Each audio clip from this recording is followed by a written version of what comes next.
como habíamos anticipado, le damos la bienvenida a José Lumerman. ¿Cómo le va? Buenas tardes. Hola, doctor, ¿cómo anda? Acérquese más al micrófono, por favor, sin miedo. Ahí está. Muy bien. ¿Todo tranquilo? Bueno. Bueno, de una manera de decirlo, sí, claro. Tranquilo. Bien, digamos, produciendo optimismo, esperanza. Con el pulso de vida activado, digamos. Totalmente. Pulsión de vida, Pulsión de vida. Muy bien, muy bien.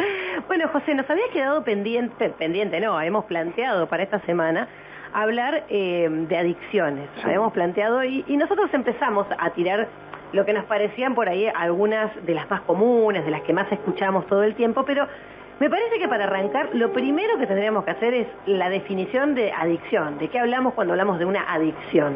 Ok. A ver, hay varias definiciones. Está la más científica, que tiene que ver con la imposibilidad de dejar de consumir determinado producto porque las terminales nerviosas quedaron dependientes de que eso ocurra, y por lo tanto cuando no ocurre entra en una situación, el sistema nervioso central, de malestar importante con fuertes impactos en todo el cuerpo, el cardiovascular. Es decir, cuando no está la sustancia en el cuerpo, en el cerebro, y el cuerpo se queja, por decirlo de alguna manera, ¿no? Lo plantea de un sufrimiento físico muy importante, que es lo que se denomina, que lo conocen, la abstinencia, ¿no? Claro. Lo que significa la abstinencia y la sintomatología que te da la abstinencia. Esa es la definición científica más simple. ¿Y se aplica a todas? Sí. A ver, hay una más simple, me parece, y más como coloquial. Las sustancias adictivas son una fuente directa al placer. Esa es la característica. Como, bueno, el alcohol, por ejemplo. Claro. ¿Sí? Tiene un rápido impacto, ¿no? Y genera placer. Claro, te desinhibís, qué divertido, todo es más gracioso. Y genera una sensación física, ¿no? O psíquica, de bienestar, euforia. A mí me gusta más llamarlo goce. El placer es otra cosa. El placer tiene que ver con lo saludable, ¿no? Digamos, donde hay un regocijo. ¿Sí? Acá no, acá es como una vía directa, ¡pum! Bien, claro. ¿Sí? Es la cocaína, bueno, y la heroína son los ejemplos más claros. De hecho, hay que pensar, por ejemplo, que los lugares donde se fumaba opio en China, digamos, una cuestión muy antigua, era para paliar el hambre. Entonces, a partir de eso se tapaba ese hambre con opioides. Exactamente, que generaba una sensación de que, y bueno, lo que genera el opioide, por ejemplo, es como que el cuerpo deja de pesar, de doler, en un cuerpo, por supuesto, hambreado, por ejemplo. Claro. Bueno, la morfina, por ejemplo, está muy bueno que nos den morfina después de una cirugía, por ejemplo, ¿no? Sí. Por el dolor, claro. Como aplaca el dolor. Pero también eso es interesante, lo del opio, para calmar el hambre, como para después entender que se hace insoportable y no tenerlo. Claro. Es el segundo punto. Por un lado, una vía directa, pero por otro lado, una dependencia total. Claro, y además entiendo, perdón que lo interrumpa, pero no sé si con esta puntualmente, pero con alguna otra es la sensación tal vez de que esa sensación que te genera esa euforia, no la podés conseguir sin eso. Eso, ¿no? Eso. Yo puedo contarle una anécdota, Diego, porque esto claro. Para mí fue un aprendizaje respecto de lo que es la adicción. Hice una rotación en Nueva York y fui a un hospital, a una guardia, sería una asistencia de emergencia, y nos llamaron por un caso de un hombre que estaba en situación de calle. Él había venido porque tenía pleno invierno y los pies eran una llaga total, pero como era cocainómano, llevaron al servicio de adicciones, y ahí fui.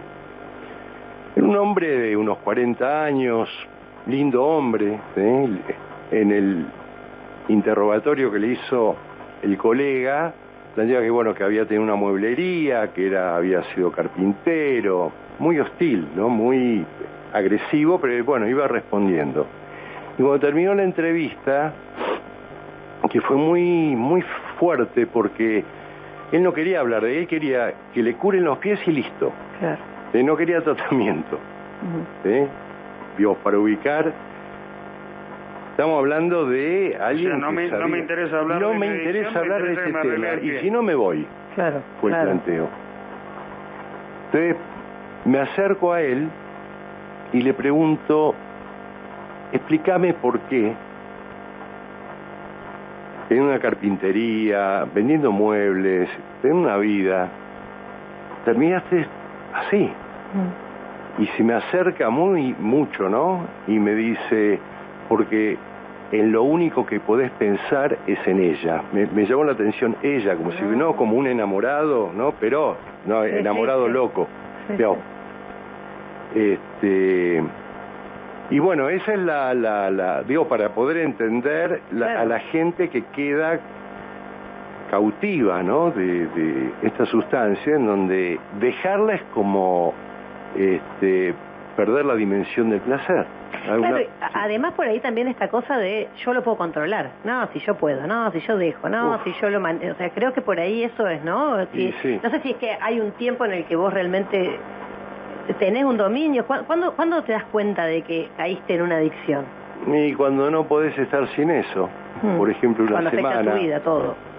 Cuando no podés dejar de ir al casino, cuando no podés dejar de comer el chocolate, cuando no podés dejar de usar el celular, por ejemplo, y bueno, como bueno, hasta que llegue el servicio, en todo caso preocuparte, pero no esa ansiedad de, qué sé yo, y llegó y hay, digo, pensando en adicciones, sí. Como, fíjense, los chicos, es muy directo. A ver, la persona con adicción pierde la capacidad de metáfora, pierde la capacidad de juego. ¿Sí? Es muy siniestro esto de juegos de azar, porque si hay algo que no tiene es de juego, por el juego es hagamos de cuenta como que. No tiene esa capacidad, pierde la capacidad sublimatoria. La sublimación tiene el arte, ¿no? El arte es la manifestación más sublime de la sublimación, justamente. Se pierde esa capacidad. Entonces, si vemos los chicos, y nos vemos a nosotros, ahí, pensando en esto de lo que se venía hablando de la pantalla, esa ansiedad que se crea, por otro lado, no te permite armar otros espacios más del orden del pensamiento, de otras vivencias. Un psicoanalista, el doctor Berillet, decía que un adicto, porque es una forma de perversión, ¿no? La adicción es una perversión. Perdón, ¿el cigarrillo es una perversión? Vamos a entrar un poquito a ver. Perdón. Cuando digo perversión, en la vieja escuela donde yo me formé, tiene que ver con la desviación del objeto y el fin. Hay algo que está desviado. ¿Qué tiene que ver? Tiene un resignificado la palabra perversión dentro de la claro, bueno, son como, bueno, se utiliza, esa es la definición. Entonces, una persona que no puede dejar de fumar y no está ansioso, bueno, ahí hay una relación perversa en todo caso de dependencia entre la persona y el cigarrillo. Entonces, respecto de tu pregunta, Cintia, que es difícil, pero es por la complejidad que tiene. Yo creo que lamentablemente eso que vos dijiste ocurre, por eso la importancia de la difusión de esto, hasta que ya tenemos daños irreversibles. Es como que viene y dice, con una pierna amputada, ¿no? Como ejemplo el diabético, la persona con diabetes, ¿no? Hay que amputar y bueno, hay que amputar. yo manejo el azúcar, qué sé yo, ¿no? Claro. Como hago Sí. el permitido. Sí. Fíjense los lugarcillos por donde circula. Lamentablemente la conciencia de enfermedad se da cuando, y bueno, tuve un síncope cardíaco o tuve un pico de hipertensión que me dejó hemipléjico, por ejemplo. Ese es un punto crucial, por eso la importancia de la detección precoz, de la comunicación, para que la gente, porque no existe tal cosa como tenerlo bajo control. Claro. En todo caso, estoy hablando de, por supuesto, ciertas personalidades, ¿no? No todos van a terminar en una adicción al cigarrillo, lo que fuere. Por eso el tema es, bueno, ¿cómo sabes que no tienes una adicción? Y bueno, no fumes una semana, a ver qué pasa. Ahora Claro. pregunta también, ¿no? ¿Y se puede salir? ¿Se puede salir de una adicción? Tanto de droga blanda como droga dura. A ver, hoy día, yo estoy hablando de la experiencia nuestra, digamos, del Instituto Austral y de otros colegas.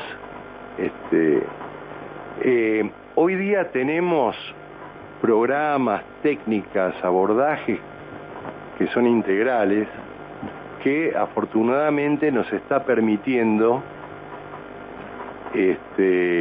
compensar, estabilizar a la persona, que adquieran conciencia de enfermedad y tener un dominio sobre ese impulso, porque el tema es cómo dominar el impulso.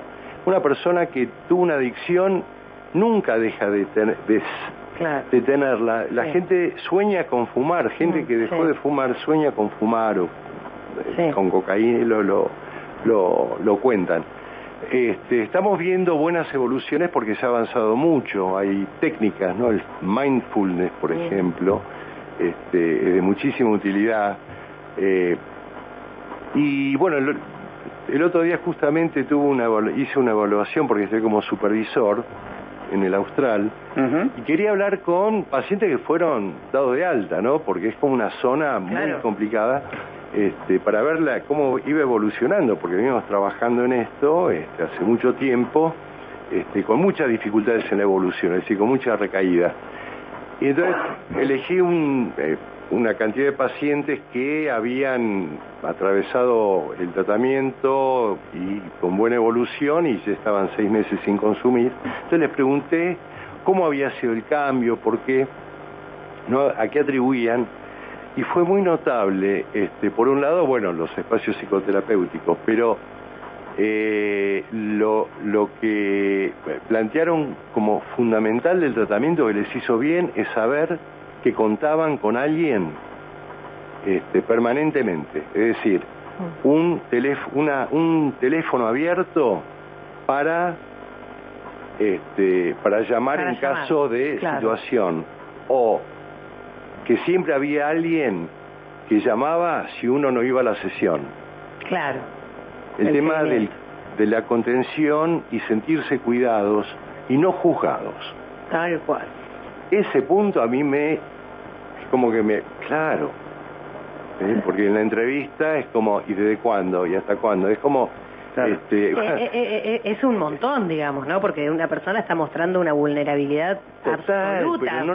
Pero no nos dábamos cuenta. Claro. A ver, cuando yo hice ginecología, me acuerdo, la pregunta, ¿no? Si había, a una mujer, ¿no? Si había realizado un aborto, había tenido un aborto provocado, ¿no? Entonces decía no, dice, niega. ¿Cómo niega? No. Claro, no. Niega es como, claro, es como que lo estás negando. pongo en duda, ¿no? Claro, Digo, pensando en el duda. tema de los el juicio, no es el del prejuicio, sino el juicio sobre esa mujer. En este caso, el juicio, ¿no? Es un drogadicto. Terrible, sí. Sí, hay que ver el manejo de la palabra. ¿Qué se le genera a una persona que se le dice de esa manera así cuando está atravesando? Porque, digo, entiendo que a veces las familias, los amigos tratan de ayudar y tal vez puede haber un momento en el que, no sé, para decirlo, se salta la cadena, ¿no? Y una cosa así, una persona que está atravesando una situación. Es demoledor. Claro. Es demoledor, imagínate, no solamente tenés el problema, sino te sentís una basura. Claro. No sentís culpable, sino una basura, y que aparte estás arruinando toda la familia, y que por lo tanto sos un desecho, y por lo tanto, y bueno, voy a seguir con esto si no tengo salvación, no tengo posibilidad de cambio. Es decir, es como me reviento y listo. ¿Y qué pasa, José, con respecto a, porque recién hablábamos por ahí de cocaína, digamos, de cuestiones que son, pero hace un tiempo, digamos, como fue en su momento con el cigarrillo, ¿te acordás que era como de moda en las películas? De hecho, los autos de Fórmula 1 promocionaban cigarrillos, después eso cambió en el mundo, se fue modificando y ahora hay como una intención de que se vaya haciendo una disminución del consumo de cigarrillos. Después pasó el alcohol, ¿no? Estaba de moda, cuanto salía, qué lindo, qué sé yo, y ahora en un punto pasa lo mismo, o es por ahí una sensación, con el tema de la marihuana, ¿no? No pasa nada, no importa, si es cierto, y también esa discusión de si es la entrada, la puerta de entrada a otras drogas o no. Vos estás con las preguntas difíciles. Que son las dudas que tengo. No, está bien, no lo digo. Sí. Me gustan las preguntas difíciles. Bueno, puedo hacer un pequeño aporte ahí. Digo, también contemplando esto, ¿no? De los adolescentes, de los grandes también, obviamente, del fácil acceso, algo que antes era por ahí más tabú y es como más normal en los grupos de amigos, tener un conocido, en un asado común, es la realidad. A ver, les comento algo. Cuando tengo una entrevista con un menor de 20 años, respecto al tema del consumo, ¿no? Marihuana, por ejemplo, sí. ¿No? El tema de marihuana y alcohol, que aparecen como que no es tan grave, o no es grave, no es grave. Uh-huh. Porque acá hay que pensar en términos de disminución de daño, ¿sí? Así lo pensamos nosotros. ¿Cómo se hace para disminuir daño o para prevenir algo? Y la respuesta, ¿no? Cuando hay, o lo que les digo es, mira, el cerebro, ¿sí? Un poco como el tema de los huesos, digamos, de la altura, el cerebro termina de constituirse, ¿sí? De conformarse, digamos, de estar sólido a los 20 años. Es decir, el cerebro tiene un proceso de crecimiento. Sí. Es una maravilla. Algún día tenemos que compartir con algún fisiólogo que cuente, porque crecen las neuronas, crecen, ¿no? Como la cabeza, ¿vieron? La cabeza de un feto es enorme, ¿no? Y después crece. En la adolescencia se da lo que se llama la poda, es como la poda de la uva, sí, para que salga con más fuerte. Entonces se podan neuronas, ¿no? Terminales neuronales, así se llama. Hay un nuevo movimiento que empieza justamente con la pubertad y concluye entre los 18 y los 20 años.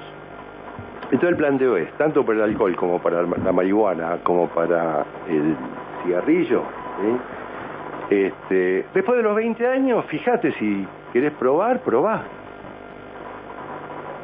Porque, a ver, digo, acá es evitar el daño que efectivamente genera el alcohol, la marihuana, el tabaco en otro orden. Sí. Vamos más a lo psicodisléptico, sí, que es la marihuana, y el alcohol, que tiene un efecto directo. Imagínense que un bebé le den alcohol, ¿qué pasa? Se destruye el cerebro y el hígado. O tenemos casos de bebés que han consumido cocaína, que les han hecho consumir. Sí, lamentablemente existen, doctor. Sí, bueno, a ver, yo hago este planteo para, por supuesto, prevenir, para decirles, mira, en todo caso, si te interesa en algún momento, un poco para que tomen conciencia de que no solamente tiene un efecto que hace mal, sino que van a quedar tarados. Claro, básicamente. O psicóticos, porque la marihuana es un psicodisléptico, así se llama en farmacología, genera psicosis. Psicosis, además, psicosis por consumo, que habitualmente se ve en los menores ¿no? De 20 años, 18 años, y ni que hablar del tema de todas las pastillas euforizantes que son anfetamínicos, que efectivamente producen eso. Y después no es muy difícil volver, es muy difícil recuperarse de eso. Por eso me parece muy importante una campaña, pero que esto del juicio, ¿no? Como poder hablar de esto, bueno, como creo que lo estamos hablando acá, ¿no? Sin prejuicio, con seriedad, con fundamento, apuntando fundamentalmente a esa población. Tenemos que hablarles, decirles, para que paren un poco, y también, insisto, dando ejemplo, porque también hay cuestiones que tienen que ver con lo familiar. Es muy difícil, si en una familia se consume alcohol, pero yo no soy drogadicto, y bueno, es como muy difícil, digo, un poco pensando en los chicos, uno también tiene que pensar en uno mismo, para dar el ejemplo. José, y como para ir cerrando, porque yo me quedaría hasta las 10 de la noche. Yo también. Porque aparte se me ocurren, aparte son temas estoy escuchando, estoy parando la oreja en todo lo que está diciendo. Digamos, seguramente mucha gente que nos está escuchando en este momento está yendo de un lugar al otro y dice, uy, este tema, y tal vez es muy difícil animarse a mandar un mensaje a una radio y preguntar o contar a veces una historia personal, una historia propia. En este caso, y pregunto con respecto a que tengamos un amigo, una amiga, un hijo, no importa la cercanía, más menos que tengamos, ¿cómo se ayuda? Bueno, primero acercándose, porque a veces uno es políticamente correcto, bueno, como porque uno está juzgando en realidad. Primero sacarse ese juicio sobre el otro, ver a ese ser querido en vivo y en directo para plantearle que tiene que hacer un tratamiento y acompañarlo, no solamente decirle, ¿no? Yo te acompaño. Cuando digo un tratamiento me refiero, de repente puede ser tan simple como una visita a un médico o un psicólogo, o un equipo básico, digamos, de salud mental, y capaz que ahí se resuelve el tema con alguna medicación para pasar la abstinencia, con un psicólogo que te permita también ver qué vacío estás llenando con eso. Ay, ahora con esto me dan 3.000 preguntas más, porque lo del vacío es un montón. Willy Baranger, un maestro de psicoanálisis, creo que decía que la meta, la misión más importante que uno tiene con un paciente con estas características es transformar, digamos, hablando ya de un adulto, ¿no? Y pensando en reducciones, es transformar un monóglota en un políglota. Es decir, alguien que tiene placer solo de eso, en alguien que pueda tener otras vías, otros accesos de placer, que recupere, porque fuimos chiquitos y tuvieron placer, que recupere. Esa es parte de la rehabilitación. Por eso, en el Austral, en el programa, hay el arte está, ¿no? Como el arte es uno de los medicamentos y la rica comida. Como para el que lo va escuchando en el auto y no entiende, es como cambiarle la zanahoria al conejo para que vaya siguiendo de otra manera. Sí, aparte le puedes dar manzana y le puedes dar tantas... Es para que lo entienda el que va en el auto, para que le quede claro en eso. Es ponerle la zanahoria al conejo para que siga ese camino. Sí, exactamente. Pero, ¿por qué hice esa aclaración? Porque es un camino no solamente a la liberación de la droga, sino a poder tener una vida realmente con placer, ¿sí? Que haya placer, porque si no hay placer en la vida, y medio como, ¿para qué estamos? Sí, claro. Tal cual. José, inmensamente agradecidos, la verdad que acá llegaron algunas preguntas que tienen que ver con algunas cuestiones con, por ejemplo, preguntan tratamientos para personas con esquizofrenia, cómo se va tratando y eso, así que yo se los mandamos al doctor Luhrmann. Sí, por eso, le aviso a la gente que vamos a trasladar los mensajes para que no piensen que no los vemos, que no, y después vemos para ver también si algo de esto puede servir, ya que son dudas de la gente, para la semana que viene. Para la semana que viene se los vamos a mandar a usted, doctor. No, y aparte es como hacer un ateneo clínico, pero al aire, de tipo comunitario, me encantó. Y con nosotros que de clínicos no tenemos nada, que ya no tenemos arreglo. Claro. No tenemos arreglo, eso o sea, tenemos turno con Luhrmann todos los miércoles a las 5. Claro, Toma. Tenemos sesión acá. José, gracias, muchísimas gracias, muy claro, muy como amable, siempre. Gracias. Un placer. Hasta luego.